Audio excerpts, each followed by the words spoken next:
Hello बच्चों।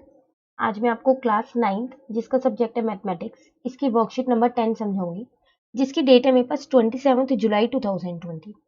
आज की वर्कशीट में हम फैक्टराइजेशन सीखेंगे। तो देखो यहाँ पर लिखा है, sir how can we factorise the algebraic expression like px square plus qx plus r where p is not equal to 0।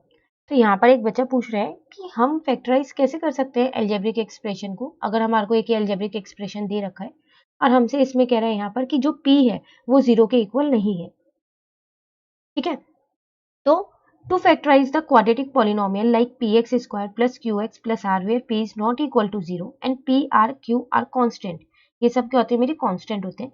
We try to find out two numbers a and b such that a plus b is equal to q and a into b is equal to p into q। तो sir ने क्या reply किया कि अगर हमारे पास ऐसी कोई quadratic polynomial हो, ठीक है, जिसके हमारे को क्या करना है, जिसको फैक्टराइज करना है, तो हम क्या करेंगे, उसमें ऐसे दो नंबर्स ढूंढेंगे a और b, जो क्या होंगे, अगर मैं उन दोनों को प्लस करूं तो वो q आने चाहिए, q के बराबर, और अगर मैं उन दोनों को मल्टीप्लाई करूं तो वो p इंटू आर के बराबर मल्टीप्लीकेशन के होने चाहिए। मतलब इन दोनों को मल्टीप्लाई करके जो आंसर आएगा और a इंटू बी को मल्टीप्लाई करके, तो इसको हम क्या बोलते हैं, तो ये हमारे पास है मिडल टर्म स्प्लिट, है ना, ये एक मेथड। तो हम क्या करते हैं, बीच वाली टर्म को स्प्लिट कर देते हैं। ठीक है, तो अब यहाँ पर उसी के ही आपको कुछ एग्जांपल्स ये दे रखे हैं जिसमें आपको ये मिडल टर्म स्प्लिट सिखा रखा है। तो टोटल 6 एग्जांपल्स आपको दे रखे हैं, ठीक है ना। तो पहले हम क्या करेंगे, नाउ यू ट्राई वाले क्वेश्चंस करेंगे, उसके बाद हम ऊपर के एग्जांपल्स देखेंगे। ठीक है, तो आपको यहाँ फैक्टराइज ही करना है उसी तरीके से कि जब आप बीच वाले नंबर को ये स्प्लिट करो तो प्लस माइनस करके तो आपका यही वाला नंबर आना चाहिए, लेकिन मल्टीप्लाई करके आपका क्या आना चाहिए, इन दोनों का मल्टीप्लीकेशन आना चाहिए। ठीक है, तो चलिए देखते हैं। तो ऐसे कौन से नंबर लें, 6p है देखो, और प्लस करके तो 6p आना चाहिए, लेकिन मल्टीप्लाई करके 8p स्क्वायर आना चाहिए। तो क्या अगर मैं 4 और 2 लूंगी नंबर तो चलेगा, क्योंकि 4 प्लस 2 6 होता है और 4 इंटू 2 8 होता है। ठीक है ना, तो मैं यहाँ लिख देती हूँ 4p प्लस 2p प्लस 8, आ रहा है ना, प्लस करके 6p और मल्टीप्लाई करके 8p स्क्वायर। तो आपको ऐसे ही बीच वाली टर्म को तोड़ना है। ठीक है, अब इन दोनों का एक पेयर बनाना है और इन दोनों का एक पेयर बनाना है। ठीक है ना, अब देखो इन दोनों में से p कॉमन है, p कॉमन ले लो तो यहाँ आ जाएगा p प्लस 4। इन दोनों में से 2 कॉमन है तो 2 कॉमन ले लो, यहाँ आ जाएगा p प्लस 4।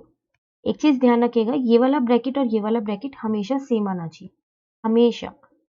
ठीक है, अभी जो ब्रैकेट सेम है उसको एक बार लिख दो, और बाकी क्या बचा, एक p बचा, एक प्लस 2 बचा, उसको एक बार लिख दो एक ब्रैकेट के अंदर। तो ये हो गया आपका फैक्टराइज, तो ये इसके फैक्टर्स आ जाएंगे।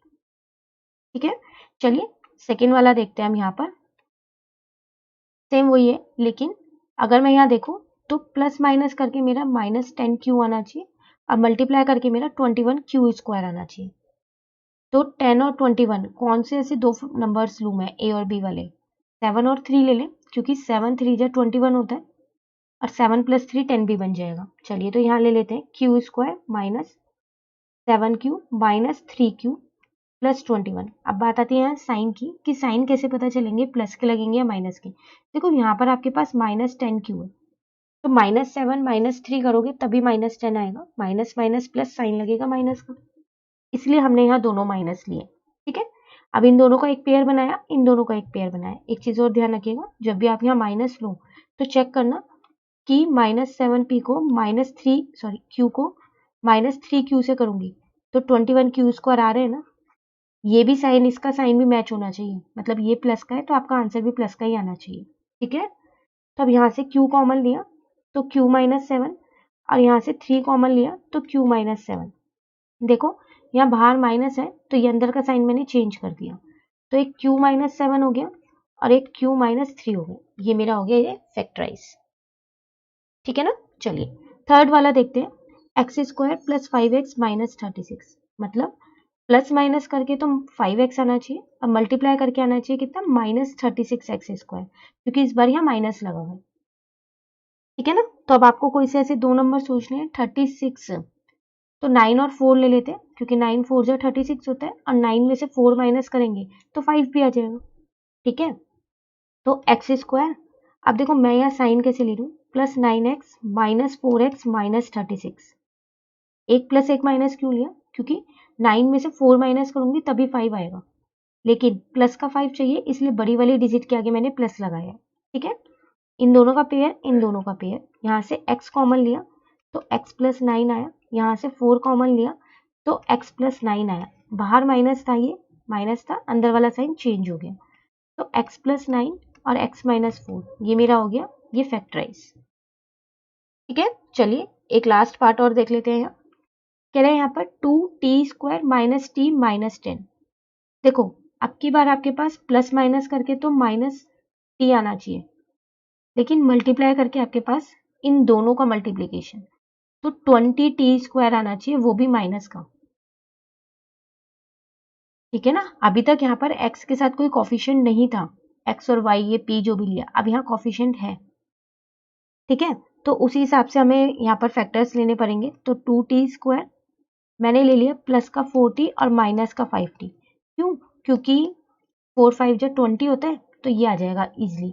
और दूसरा माइनस टी चाहिए, तो इस पर मैंने बड़े वाले नंबर के आगे माइनस लगाया, ताकि 4 में से 5 जाएगा तो 1t बचेगा। ठीक है ना, अब इन दोनों का एक पेयर, इन दोनों का एक पेयर, यहाँ से 2t कॉमन लिया तो यहाँ पर आया t प्लस, इसमें से 2 बाहर चला गया तो t प्लस 2 आया।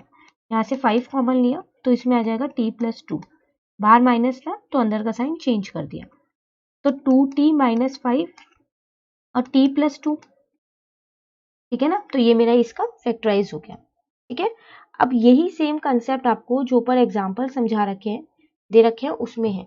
जैसे कि फर्स्ट में कह रहे हैं इसके फैक्टर्स निकालो, तो प्लस माइनस करके आपके पास आना चाहिए था 5x, अब मल्टीप्लाई करके आपके पास आना चाहिए 6x²।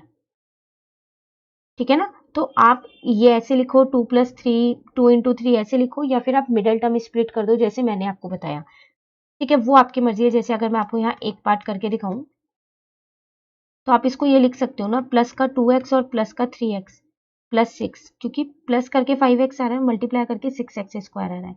इन दोनों का एक पेयर, इन दोनों का एक पेयर, यहाँ पर x प्लस 2 आ गया और यहाँ पर 3x प्लस 2 आ गया, तो एक आपके पास x प्लस 2 आ गया, एक आपके पास x प्लस 3 आ गया, तो यही तो आ रहा है। तो आप जो इन्होंने तरीका किया है उससे भी कर सकते हो, या फिर आप ऐसे मिडल टर्म स्प्लिट करके भी कर सकते हो, सेम ही कंसेप्ट है, बस उन्होंने वो जो टर्म्स लिए हैं, दो ए और बी लिए हैं, उनको अलग से शो किया है, बाकी कोई चेंज नहीं है। ठीक है ना, तो आप इसको ऐसे भी कर सकते हो। अब जितने भी ये एग्जाम्पल्स हैं सारे सेम है, सब में सेम कंसेप्ट ही लगेगा। एक बार आप इन्हें खुद से ट्राई कीजिएगा।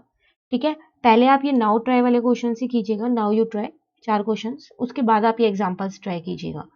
ठीक है, कोई भी डाउट हो तो आप मुझसे कमेंट करके पूछ लीजिएगा, जिस भी एग्जाम्पल में आपको डाउट हो।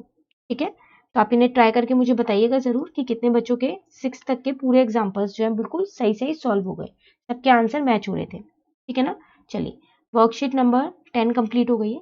वर्कशीट नंबर 11 की रिवीजन हम जो है अब अपनी नेक्स्ट वीडियो में करेंगे। अगर आपको ये वीडियो अच्छी लगी तो आप इसे लाइक ज़रूर कीजिएगा और मेरे चैनल को सब्सक्राइब कीजिएगा। Thank you.